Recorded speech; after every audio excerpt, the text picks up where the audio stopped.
Welcome to the 615 Sessions podcast on this Friday, March the 7th. We are always happy to have you a part of the show. We're even more pleased to be joined by the Chief, Paul Kaharski, paulkaharski.com, the Paul Kaharski podcast, as is the custom. I don't know how many times I can say the man's name with plugging all the different things that he's doing. Three times. We say it three times at the beginning of the podcast. It's like a good luck thing. Well, it's like Beetlejuice. What do you mean good luck thing? It's kind of like Beetlejuice, but like positive. You didn't see the second Beetlejuice, did you? No, I didn't. I heard it was trash. Yeah, it was supposed to be horrifically bad. Well, what is horrifically bad is the Titans' pass rush, and that is something that they are endeavoring to fix. And a part of that solution is moving on from Harold Landry. That's the latest news, and Paul and I are going to dive into that. The podcast, as always, is presented to you by Zen Sports, promo code ATOZTN. And what's your promo code again? TN Paul. TNPAUL. So you have two promo codes to utilize at the best sportsbook app, Zen Sports. Terms and conditions do apply. Gambling problem, call 1-800-889-9789. Must be 21 plus and in the state of Tennessee to bet. Free agency will soon be upon us. The culling of rosters is ongoing, and the big move for the Titans is $10.9 million in savings from moving on from the longest tenured player on the roster, PK, Harold Honor Landry.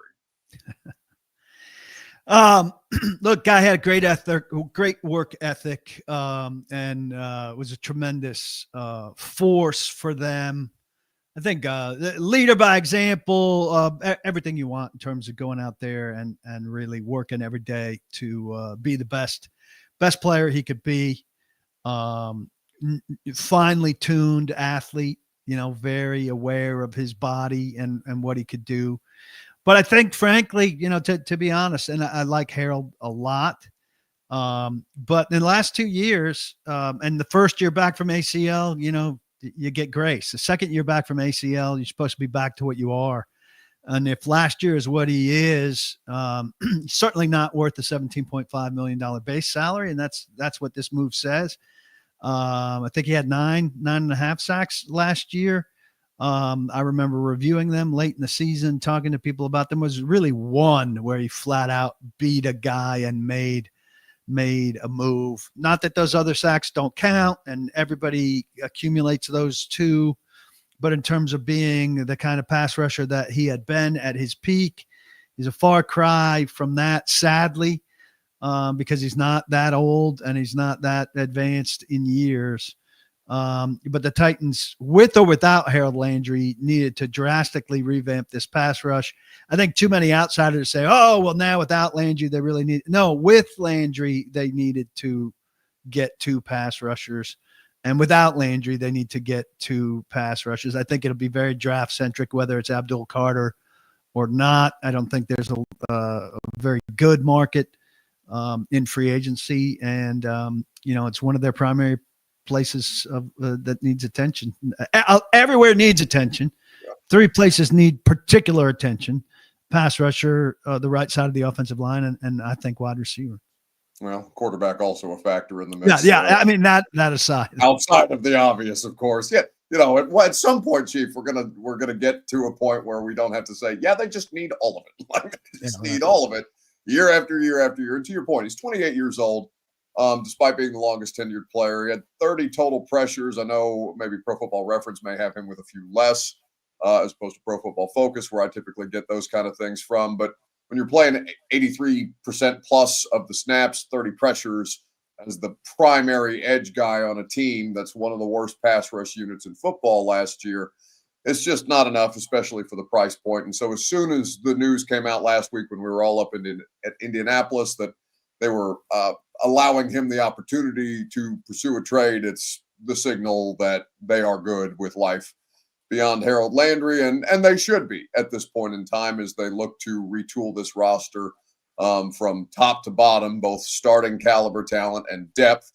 It is curious to see how they're going to go about this because, to your point, the draft really aligns well with that specific need. The depth at edge is something that people cite. The defensive line has a lot of quality players that this team could afford to add. And, Jeff Simmons continues to be the best player on the roster, but he's anywhere between 5 and 6 best player at his position. And I think that probably being generously coming off that most recent season. They just need desperately an instant impact player along the front. They obviously need the things that you mentioned as well to be able to be functional, but to get back to the point where they're meaningfully competitive, they have to be able to make stops too, beyond just their special teams nuking them and putting them in short field positions. Yeah, and I mean, again, I don't disagree. They need an instant impact player along their front, and the front is a good place to start, but they need an instant impact player, period. And that could, reasonably be Travis Hunter as easily as it could be Abdul Carter, depending on what they come up with. I'm a little scared of that foot with Abdul Carter. I mean, it was very much slept off by Drew Rosenhaus, who I don't trust for a second. Stress reactions in foots become stress fractures in foots, especially of big men who torque corners, are scary things. I think that's how it started for Javon Curse, who we know is never the same guy. This is back before you were born, but was never the same guy after he suffered a foot injury. And I think it's a little bit scary. Obviously, they're going to investigate the hell out of it. Rosenhaus said, "Oh, no problem. He's going to do everything. Feels no pain. Didn't even know he had this before the combine," which is why you have the combine, to find out things like this. And he's going to do everything on his pro day on the 28th. Well, I'll believe that when he does everything on his pro day on the 28th. And if he does everything on his pro day on the 28th, I think that'll be a great sense of relief. If he doesn't do everything on his pro day on the 28th, look, there's a little bit of trepidation about a guy coming in, even with something that is completely, a clean injury that is going to heal and not be an issue, about a guy coming in who's your transformative guy, who's going to miss, his first set of OTAs and maybe some camp. You know how that goes. Like, his first year doesn't go great. And you're like, we started behind and never got on track. And then you end up in year 2 talking about how, that first year, he never got up to speed. And now he's the second year. It's really his rookie year. Yeah. Yeah. Right. And then it's just always behind, now you don't pass on a guy because of that. But how often do we see, if you're not, if your clock's not right at the beginning, it's not an advantageous situation. And so it sure be great if, drafting at 1, maybe you're not getting your transformative quarterback. Maybe you're trading down to 3. Maybe you're trading down to 6 or 7. But it'd be great if the guy who walked in the door could help transform your franchise from day one without any of these concerns. And I don't know, maybe they just don't wind up in that spot, or maybe it's not Abdul Carter. I don't know. Yeah. There's a couple of things there, because I don't know what you've heard about Carter the person, but I think he's got a little knucklehead to him, based on some conversations that I've had, and you have to rely on that player to do more than just be impactful on the field, right? There's a very young locker room, very influential locker room at this point in time, where the longest tenured player is 28 years old. I know there are older players on the roster that can help shepherd this young group into the next iteration of whatever this thing is going to be. But I mean, I don't know, Chief. We would know if there was any kind of consensus, obviously. Brian Callahan talked about this at the Senior Bowl, right? We knew we were drafting Joe Burrow well in advance of the All-Star games and things like that. And that's the quarterback situation, which, of course, is at the foremost of fans' minds, right? They want the quarterback solution now. They want to know who's going to be playing for them, as long as it's not Will Levis, basically anybody but at this stage of the game. And for Carter or whomever, it comes in this draft class and this free agency class, like everybody that I talk to over there, it sounds like they're preparing to whatever they're selling publicly, and they're selling a hell of a lot less, to their credit, than they were a year ago, for sure. But privately, it feels like they're gearing up for another year where they're just getting ready to take some lumps again. Yeah. Well, I mean, even if they home run here, it's not going to be enough to transform them into a much, much better football team. And I think they're determined to be quiet, not sell much, which is a much smarter strategy. Now, year 3, we're going to call it. It'll be year 3 of Brinker being with the title, not necessarily with the power. It'll be year 3 of Callahan if Callahan makes it. A year from now, we can't be having a conversation how they're 2 years away roster wise and all of that. Next year, they have to have some momentum and be going places. Even if it turns into a 4-year project or a 5-year project, which you don't really get the patience for that. But even if it is that, year 3, you've got to be making some progress. One more thing on Carter, I've heard like he's a super alpha. And so a super alpha can be a problem, but a super alpha is what they need. So if he's the right kind of super alpha and they can manage or can contain it, use it for good. Hell, I've been talking about, they need that kind of guy in the locker room to smush some of the guys who think they're alphas and aren't, and to raise some of the betas and all of that. That's what they need. But, is he too much? Are there issues with it? All of that, we don't know. And there's a lot of background stuff going on as we speak. Yeah. It leads us into something that you reported earlier in the week about Sam Darnold specifically, and kind of the timeline that we expect them, or people might be curious as to where they're at or how they're viewing this thing. And I'll paraphrase the tweet. I don't have it in front of me specifically, but you said that you did not expect the Titans to be in the long-term contract Sam Darnold game. And I am glad to hear that, one, first and foremost, but I wonder if you could expand upon that for the audience. I know you plan to, I'm sure you've talked about it on the podcast, and I know you're writing a lot of things to that effect at paulkaharski.com.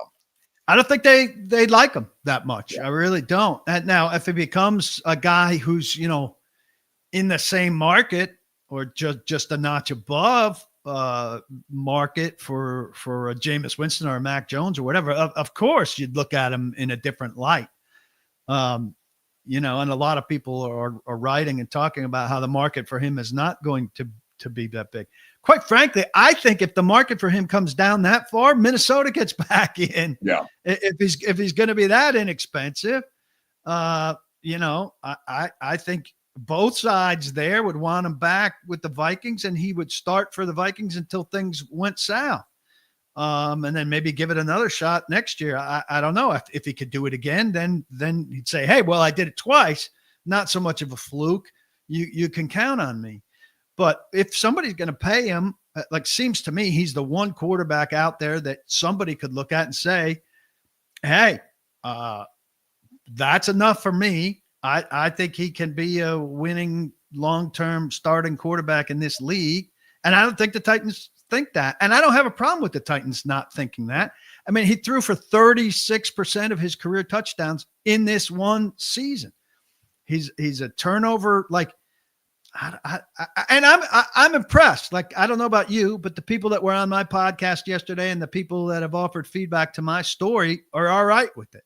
There are other writers in town and radio people who think he's absolutely the solution. I think who are getting hypnotized by 1 year. And 7 years before that, he threw 7 more touchdowns than picks, and he fumbled like crazy. He sounds a lot like Will Levis. And so you pay big dollars for that, and you bring him in and he plays like Will Levis, and then you're going to be tearing your hair out that he's Will Levis, a high-priced, longer-term Will Levis. So obviously they've got to do better than old Sam Darnold and current Will Levis, but maybe it just doesn't happen for them this year. And if they're smart enough to say, hey, it's not here in this free agent market, and it's not in this draft class. How often are there back-to-back bad draft classes? I understand, there are a lot of names next year, but not a lot of proof.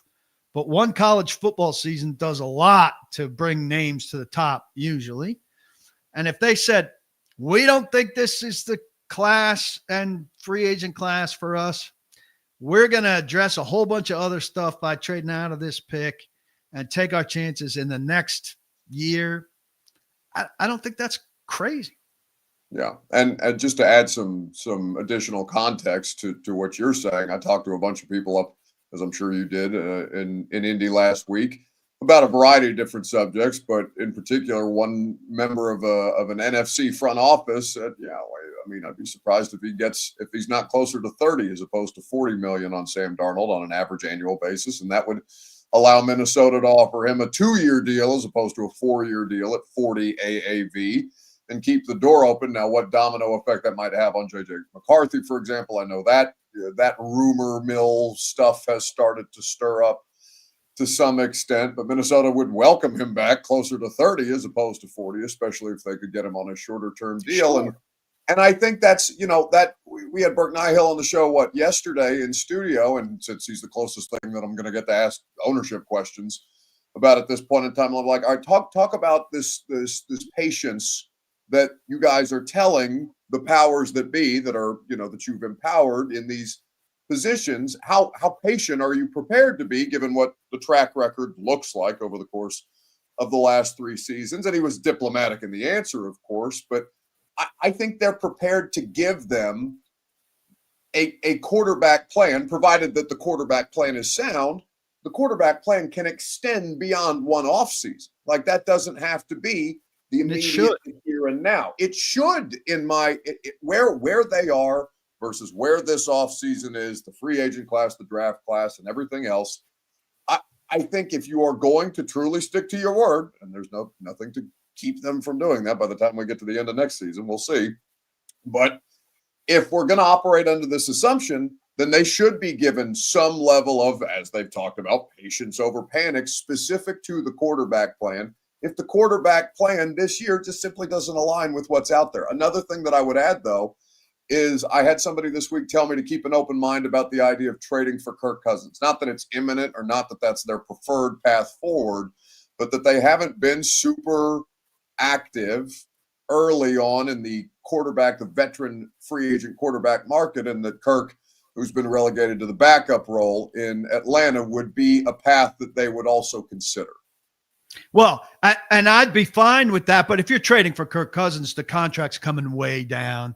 Atlanta's paying for a huge share of that, and the pick you're giving up for him is on a sliding scale for how much money they're taking on. You can't take on much of that contract, and you're doing Atlanta a favor to whatever degree you're taking on money. So yeah, I agree. Like, the Kirk Cousins thing isn't sealed up. Like, I think the Derek Carr thing is sealed up and that's over. I think the Aaron Rodgers thing is sealed up and that's over, in that they are not interested in him, and I think with good cause. And I think the Sam Darnold thing's sealed up in terms of, a long shot. And so I think, too, on the patience front, they're asking for it from the owner. They're asking from the fan base. They're not going to get it. But, if it's a Jameis Winston, we're going to be talking about interceptions. There'll be a 400-yard day with 4 touchdowns, and, he'll be the toast of the city. And then there'll be a day where he throws 3 pick sixes, and, there'll be pitchforks and torches. If it's Mac Jones, we're going to talk about how he can't throw the ball down the field. Any of these other bargain basement, bottom of the barrel, 1 year or 2 year guy contracts, have huge holes in them. And that means Will Levis is going to end up starting some games too. And you're probably going to see, 7 starts for 2 guys, some kind of balance like that, because neither of them is going to be super satisfactory unless things go swimmingly. Yeah, and you've heard fans talk about, and we've also talked about this on the radio show. I'm sure it's come up whether you're dialoguing on social media or otherwise with Titans fans. The idea of Brian Callahan. Okay, quarterback experts, show me what you got. You got a bunch of potential reclamation project quarterbacks that are out there and available. Why can't you find the next Sam Darnold as opposed to paying this one at whatever the going rate for Sam Darnold is? But I think people have to keep in mind the context of where those reclamation players have succeeded, because there's for every Geno Smith, Baker Mayfield, there's Carson Wentz wandering around there. There's Jameis Winston, right? It's not just because they go to a couple of different spots after they flame out in their first spot that they're guaranteed to hit. Ryan Tannehill, a famous reclamation project here, had A.J. Brown, Sam Darnold, Justin Jefferson, Amon-Ra St. Brown in Detroit, and on this list goes. Like, there's infrastructure that allows those quarterbacks to succeed beyond just what and obviously they have to have talent that would have made them a first or a second round pick whenever it was that they came out to the original team that drafted them. But, you've got Trey Lance, Zach Wilson, and these kind of players out there, but without a clear and obvious path forward of, okay, what are you going to give them here in Tennessee that's going to allow them to succeed with you as their next stop, as opposed to you just being a point on their career as they continue to try and find the spot that allows them the opportunity to succeed at that level. Well, they've got to hit at a better rate than they did last year. They're going to be cheaper, less high-profile free agents, obviously. Got to draft better. You're hoping they get back in the third round if they're trading down. It's not inconceivable. But to me, the guy you're talking about has to have just sat for a year, the way Geno Smith sat and the way Baker Mayfield kind of disappeared. So for me, they're the only real candidate for that. I mean, I think it's pretty firmly established that Trey Lance is not going to be that guy when he wasn't even a backup, didn't even get the backup time in Dallas, would be Zach Wilson. And, you know, I have no idea how they feel about Zach Wilson, but he's the one that I've kind of thought about. Saw him beat the Titans up at MetLife in one of his few good games with the Jets. The Corey Davis revenge game, the only Corey Davis game that the Jets got, baby. So, you know, I'm curious about him, but I think the Titans are ending up with one of these 6 or 7 quarterbacks who's going to have a good year in college this season. And whether they have a season that gives them a number 1 pick that's in range of that guy, or they have 2 number 1 picks next year that help them get in range of that guy. I don't think that all of these teams, Browns, Giants, Jets, Raiders, who are going to do something to answer their quarterback problems that will probably be a more long-term solution, are going to be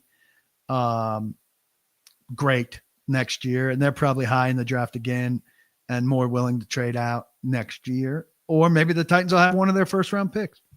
Yeah, they're just trying to maximize your leverage at this point in time. It's not like we're going to find out how good Borgonzi actually is and Breaker actually are, as far as like, all right, boys, you got no clear and obvious path forward to get to where you're at least aspiring to get to, long term or short term. You're going to have to make some pretty significant maneuvers here to either gaslight teams into buying up on your pick in a draft where we all are at this point kind of looking at as a little bit less than good in some areas, great potentially in some areas, with, as we talked about, the defensive line depth and things like that. But the premium positions, you're left wanting a little bit. I think there's a big misconception that teams have to think the Titans love Cam Ward in order to come up to 1. If the Titans love Cam Ward, you're not getting number 1 because they'd be drafting Cam Ward. What has to work for the Titans is that multiple other teams love Cam Ward, right? So if I'm the Giants, I've got to get to number 1 because I'm worried about the Raiders and the Jets coming to number 1. If I'm the Browns, I have to sweeten my offer to get to number 1 because I'm really concerned about the Giants and the Jets and the Raiders coming to number 1, and some mystery team that's coming from 12 or wherever with the Giant pack. Doesn't matter how much the Titans like him. In fact, you'd be worried about the Titans liking him too much, because if the Titans like him that much, they're not moving. Yeah. And if the Titans liked him that much, we would probably know by this point in the offseason. Yeah, they can't like him that much, right? Because Borgonzi said very clearly, the board's set, and the biggest move a guy's making, barring big medical stuff, is small, right? Yeah. So what do you take as small? I think 5-6 spots. So was he 5th or 6th on their board going to Indianapolis with a chance at his pro day, at the day they go spend with him in his hometown, at his visit to Nashville? Can he do enough to move up at 5 or 6 spots in that, while everybody else doesn't hold him off? That seems like such a long shot to me. Yeah, it's, again, not inconceivable, but to your point, a long shot. Like they would have to fall in love with him in ways that, if they're not already in love with him based on what the player actually did as a collegiate player, is the personality. I harken back to Isaiah Wilson. He's just got a big jolly laugh and things like that. He still gives shit to Vrabel and Robinson about, and deservedly so. As we prepare for free agency, because that's the next step up for everybody in the offseason, teams clearing cap right now and have been throughout the course of the week to do that. What are you exploring at paulkaharski.com to that effect? Well, the one thing to wonder is, I wonder if, because they're not going headliners, probably, maybe there'll be one or two, but they talked about a lot of quantity. And hopefully in their quantity there's quality, but it's not going to be like a Cushionberry, the best guy at his position. I don't think we're going to see a lot of that. So does that mean there's 3 days of quiet at the beginning?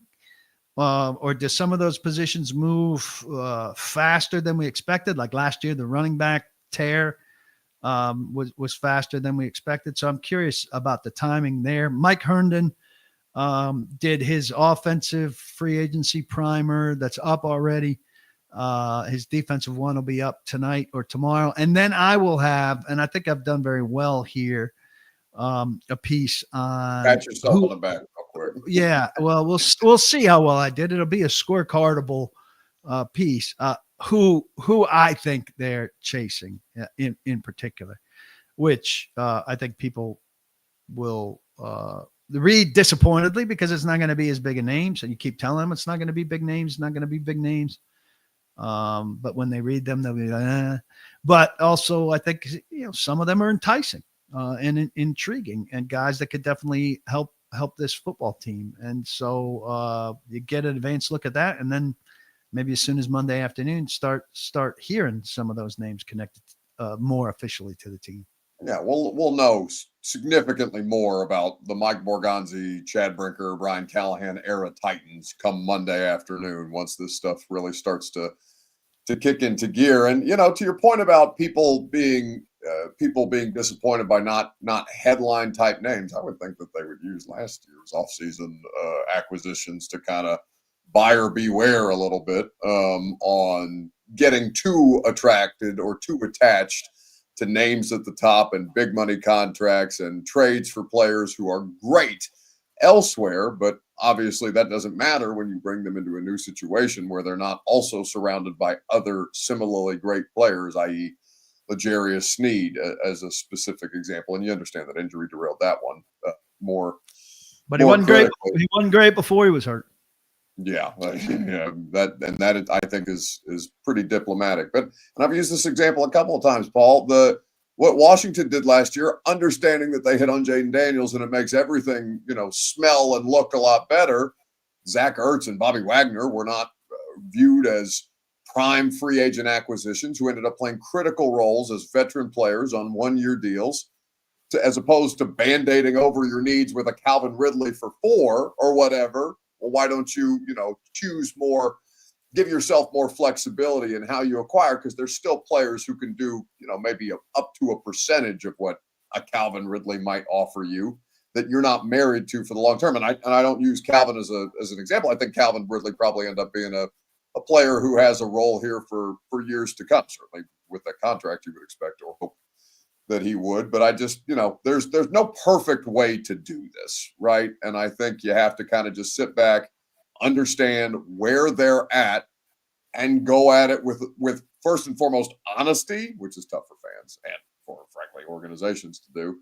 And, patience, as they've talked a great deal about, because it's bad for a reason. It's been this bad for this long for a reason. And it's not just going to be microwave results overnight, because you see teams going from worst to first in the NFL almost annually, except for last year, ironically enough. Yeah. Well, the way you mentioned Washington, I mean, Brinker told Nick Suss from the Tennessean, he's looked very closely at that and at a couple other teams that had quick turnarounds. How did they do it? And I think they're also very conscious of what they did last year, and like not to take shots at Rand, which I'm pretty good at, but I don't think that this idea, I think Rand said, came to him in the shower, hey, our plan, what was it, DJ Reader or whatever it was, right, came apart.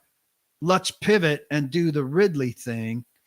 Well, that was kind of a in the moment. It turned out all right, I guess, but it was an in the moment kind of pivot.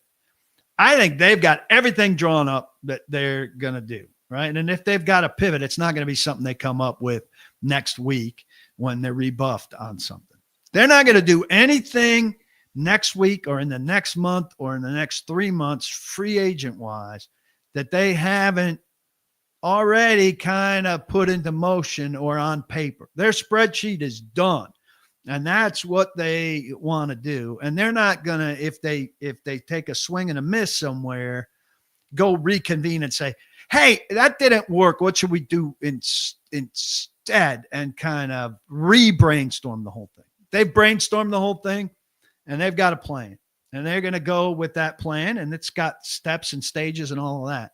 But they're not going to crumple up that plan when it doesn't go well and say, now what? Yeah.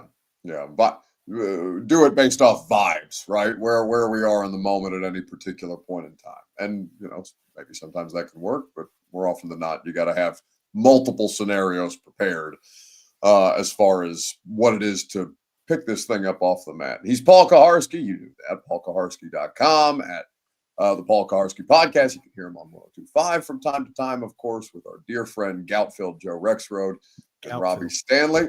I'm jealous a little bit. I don't see much of old Joe anymore at this point. He doesn't go to Titan stuff. He's doing college basketball pieces for the Athletics. He doesn't even really write that much. He works in brackets, which I told him, if I'm having trouble sleeping, which I'm not, I know I could pull out and read line by line. It's fascinating stuff. I used to enjoy his prose. I'm happy to know that you're getting adequate sleep at this time of year. God knows. Yeah, thank you. I appreciate that. Here's to a sleep-filled weekend before a raucous NFL week. I appreciate you having me. As always fun to talk ball and hang out.